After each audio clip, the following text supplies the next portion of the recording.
life can be brutal. Life can be unforgiving. If I had to sum up in one word the difference between the greats and the average, the difference between the successful and the nobodies of the world, one word, one attribute to describe the difference: discipline. If you don't have the discipline, you can forget about the trophy. You can forget about the success, the greatness. All champions have discipline. It's the discipline to work hard. You know, not when everyone is watching, but when no one is watching. When the fans aren't there. When the coach isn't there. When it's just you and your character. The discipline to eat strong, healthy foods when you have other tempting options. When those around you might not be so strong. The discipline to say no when those around you choose to be average.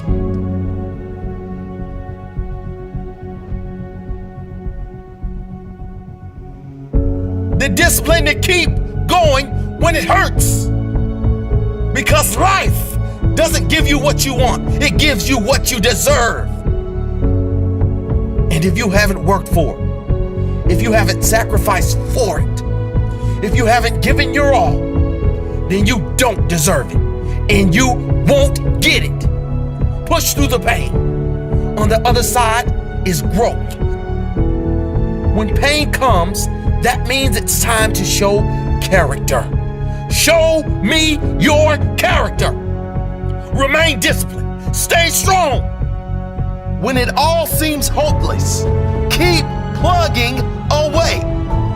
Nothing can stop you if you don't stop for anything. Don't stop for anything. Never break your discipline. Remain faithful to yourself and your vision. When it gets painful, push harder. Push through the pain. You gotta have the discipline to do 11 when your opponent stops at 10. The discipline to keep going when it hurts. Because life doesn't give you what you want. It gives you what you deserve. And if you haven't worked for it, if you haven't sacrificed for it, if you haven't given your all, then you don't deserve it. And you won't get it. Show your character. Remain disciplined. Stay strong. Don't say why the pain. Don't say why me. Say try me. Say, is that all you've got? Give me more. Keep plugging away when there seems to be no hope of victory. When you don't see the results. Hang in there. Be strong. Be brave. Remain disciplined. And your time will come. You have the same amount of time as everyone else. The question is, how will you use it?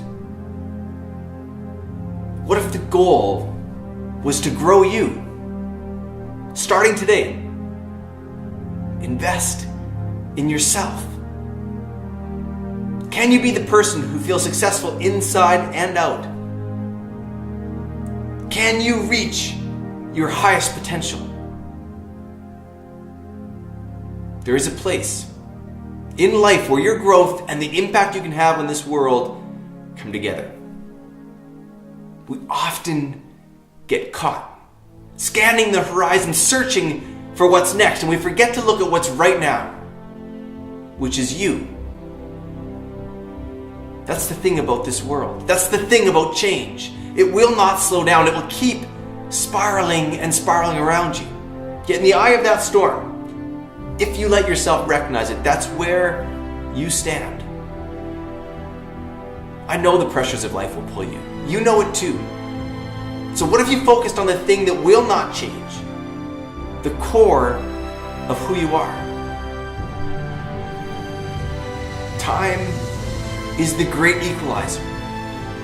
The most incredible people the world has ever seen had to work with the same amount of hours in their day as you. Mother Teresa, Leonardo da Vinci, Einstein, Oprah.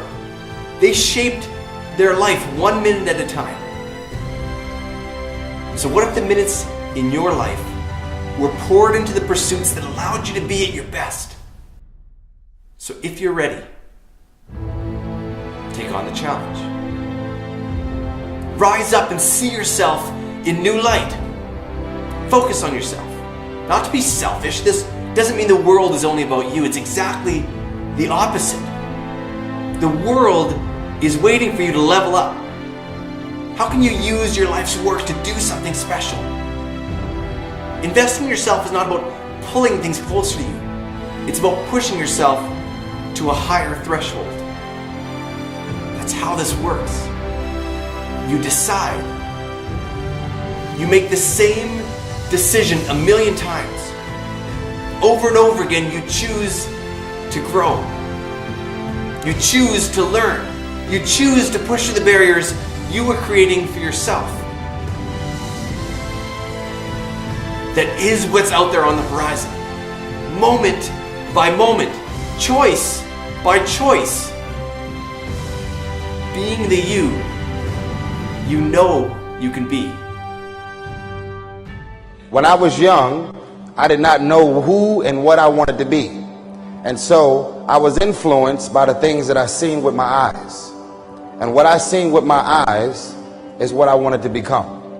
Why do you think you need to wait until you get a little older to become the things that you want to become in life?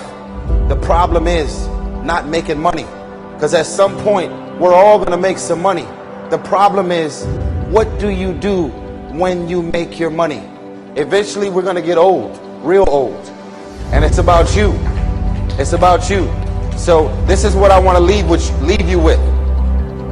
When you make the decision, and I want everybody to hear me on this, even the adults in the room, when you make the decision to do what you want to do with your life, just know this: because the family and the friends in your life do not share your vision, in most cases they will be the first person to try and talk you out of what you want to do with your life.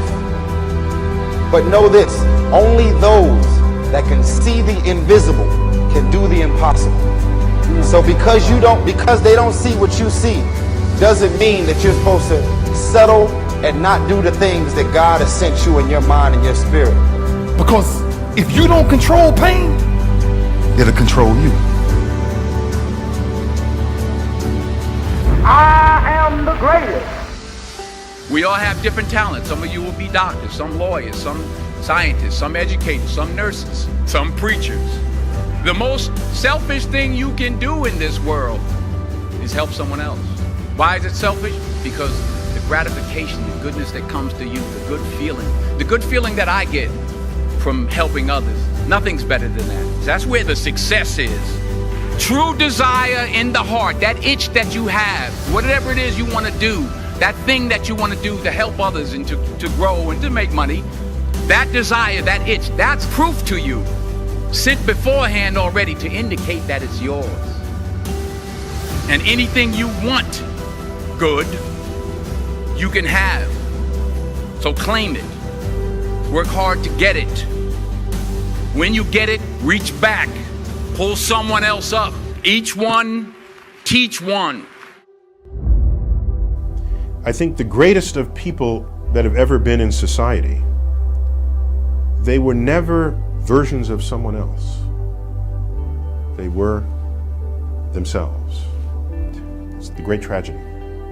People employed in ways that don't fully tap everything they do best in life.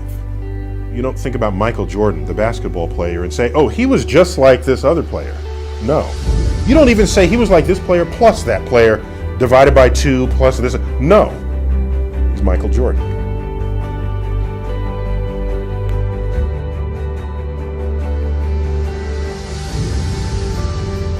I hope you'll turn toward the problem of your choosing. I hope you'll drop everything, and I hope you'll solve it. This is your life. This is your moment, and it is all down to you. always gets worse before it gets better. It's supposed to be that way.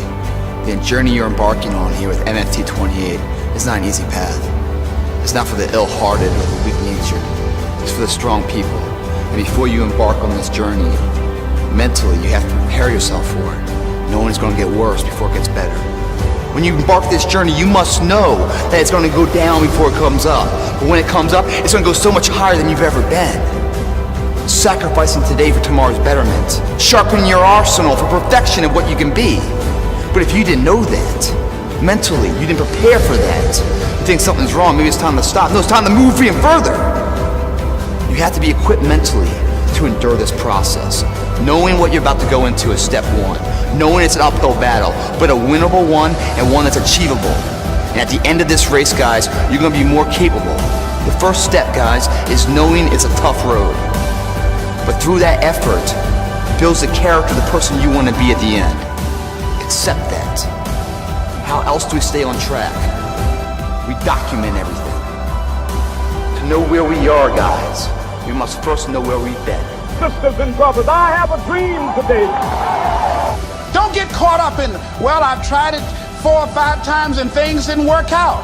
If there's something that you want and you're hungry for it, you've got to do whatever is necessary until. And when you give the best you can and that's not enough, you must do what is required. And don't give up on yourself. Don't throw the towel in so quickly. Many people give up on the 1-yard line. Don't just aspire to make a living. Aspire to make a difference. They were never versions of someone else. They were themselves. If no one thinks you're crazy, you're not yet operating to the outer limits of your potential. Doesn't matter how old you are. You can't blame your gender. Doesn't matter where you're from. Doesn't matter how smart you are. Doesn't matter what your personality is. Doesn't matter how many strengths you have or what your strengths profile is at all. Doesn't matter how creative you are or empathetic. Doesn't matter how many years of experience, and doesn't matter how much you get paid. You can't blame them anymore. The data doesn't prove it out. Now, some people say, well, Brendan, those things must matter. I've seen studies. No, I'm not saying those things don't matter. Many of those things are very important, especially at certain parts of your life. But in high performance, it's not the study of initial success. Okay? Initial success is nice. And it's not the study of peak performance either, because at the top of every peak is a valley.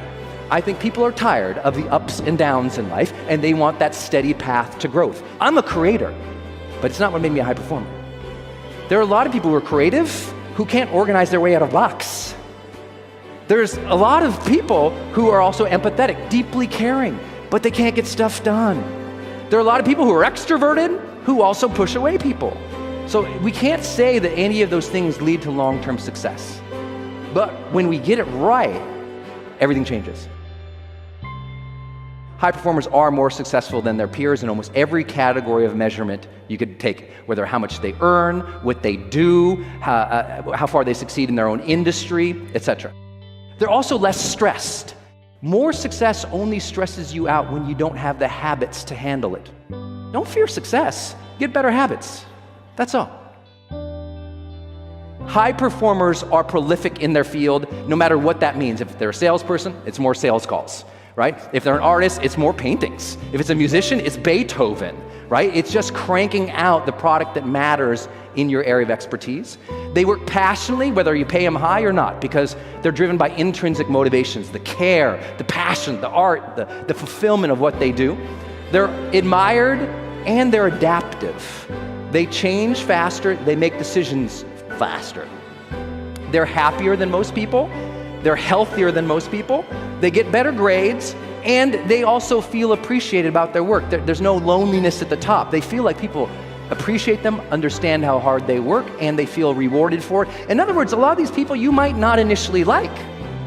These people are extraordinary, but not by accident and not by birthright, by habits. We proved it.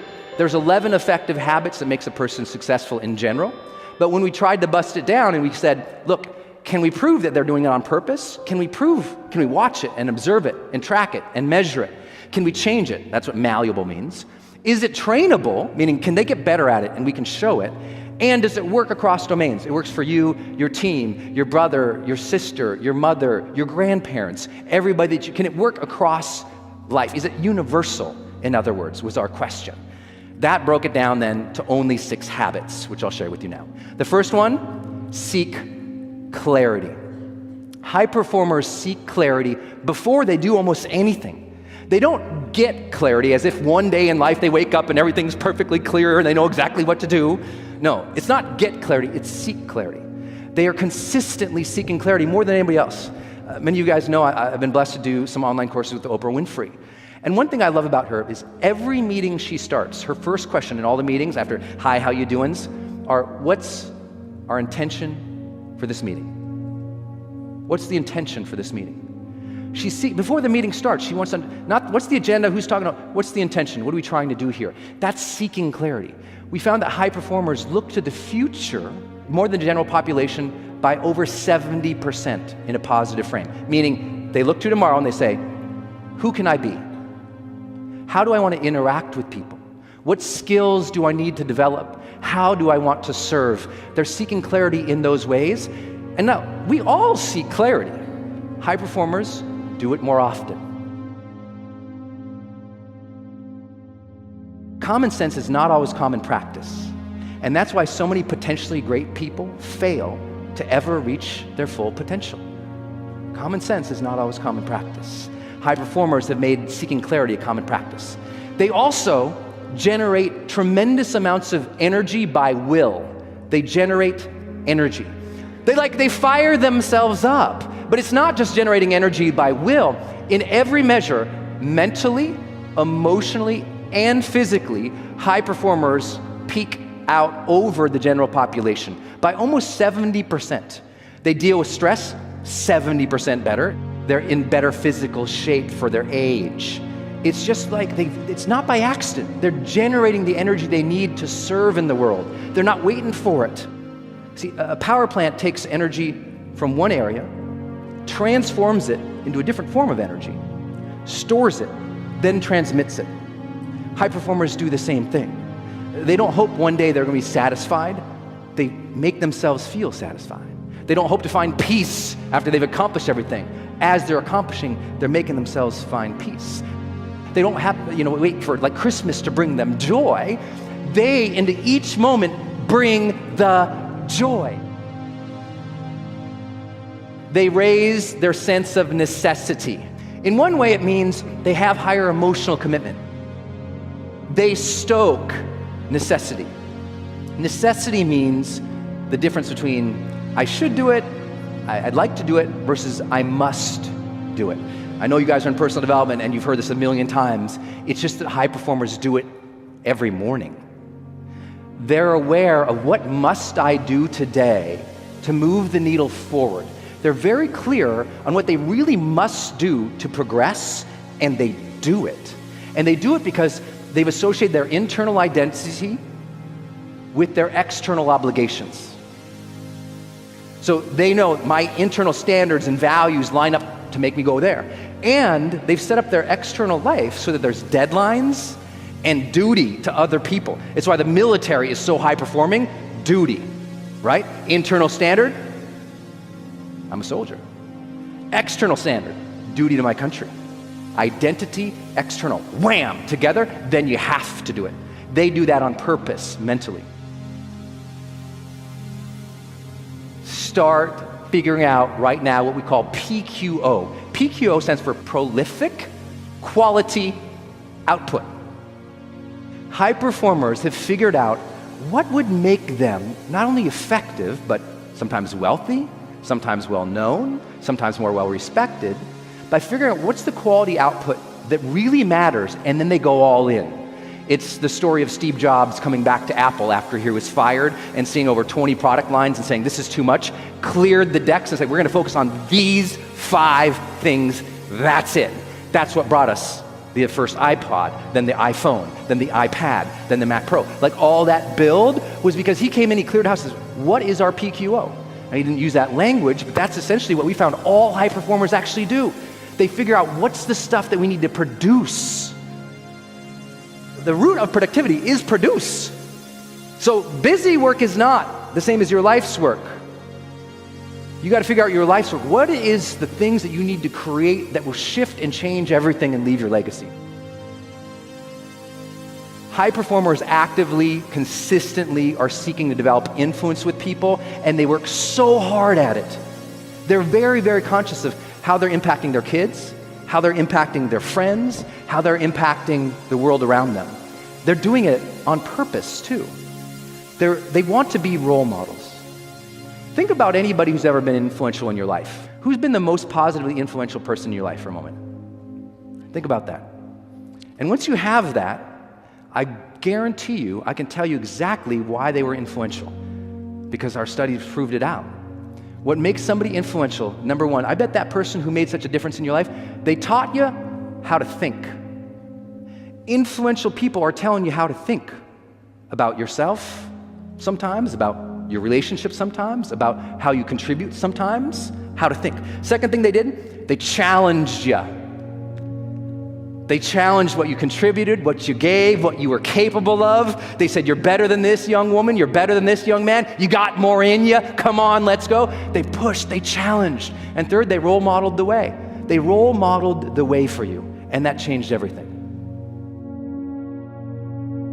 High performers demonstrate more courage than most people. They demonstrate more courage than most people.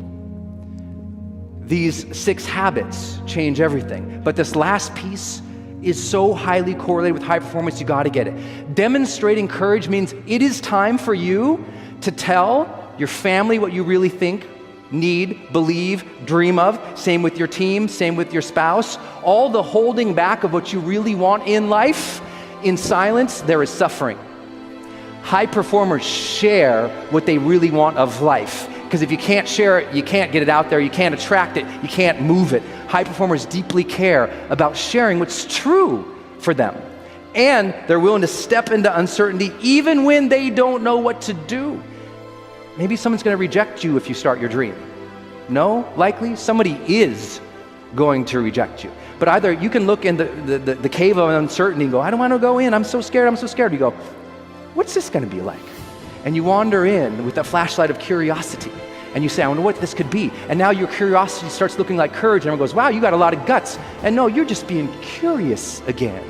Sometimes allowing yourself to put yourself out there and start asking more questions, that's courage too. But at the end of the day, we've got to take more action. Today is a new day. Today is a day for you to begin creating a joyous, fulfilling life. Today is the day to begin to release all your limitations. Today is the day for you to learn the secrets of life. You can change your life for the better. You already have the tools within you to do this.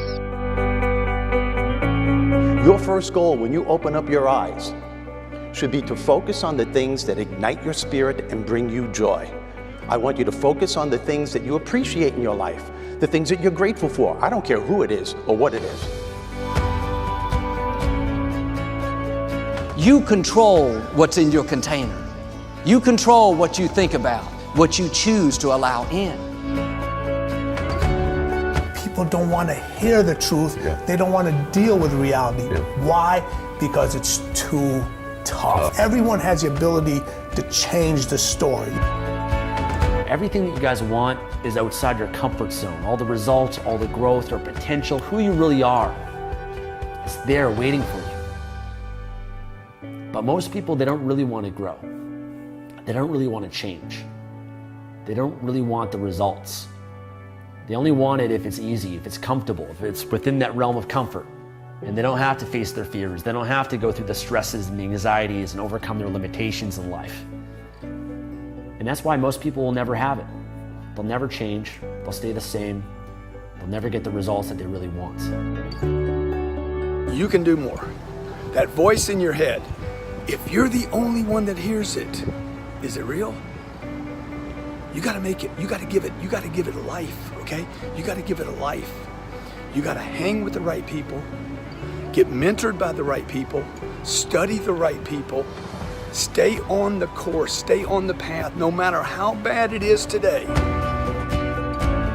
We knew we had to make it happen. Not getting it done was not an option. We had to make it happen.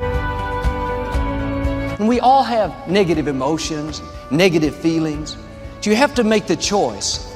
I'm not going to give this jealousy, this bitterness, this anger, valuable space and let it poison my life. I'm going to protect what I allow in me. Now, today, this moment, you can choose to change your thinking. It won't turn around overnight, but if you are consistent and daily make the choice to think thoughts that make you feel good, you will definitely make positive changes in every area of your life. You may be in a difficult time. You feel like you're being pulled back. This is not the time to get discouraged. I don't understand it. Why did this happen? No, the right attitude is, I'm coming back stronger. You are going to get what you're looking for.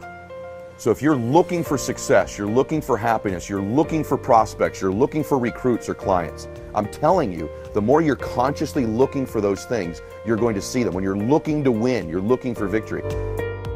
If you actually want something, you can have it. Right there and then, you have an opportunity to steer your thoughts and your emotions in the direction that you want them to go, not in the direction that they're telling you to go. In other words, you can literally choose to seize the day, or you can let the day seize you. I believe that there are two types of people in this world. There are dreamers, and then there are doers, the people that are willing to take action and make the world happen. I truly believe that all of us, inside all of us, we all have what it takes to do and to take action and to create change in this world. Passion is a result. Passion is an energy. Passion is the feeling you have when you're engaged in something that you love. Passion is the feeling you have that you would probably do this for free, you know, and you can't believe somebody pays you to do it, you know? And I think we mistake that passion is something we do in our private lives, but it shouldn't be done, you know, in our careers, for example. And I'm a firm believer that you are who you are. And anybody who says, I'm different at home than I am at work, in one of those two places, you're lying. And the goal is to make everything you do in home and at work something that you have excitement to do. So how do you find the things that you're excited to do? Well, it's actually easier than you think. What are the things that you love to do? What are the things that you would do for free? Your life is in your hands, 100%. And I don't care what anyone tells you. I don't care what's happening to you right now. Your life is always in your hands.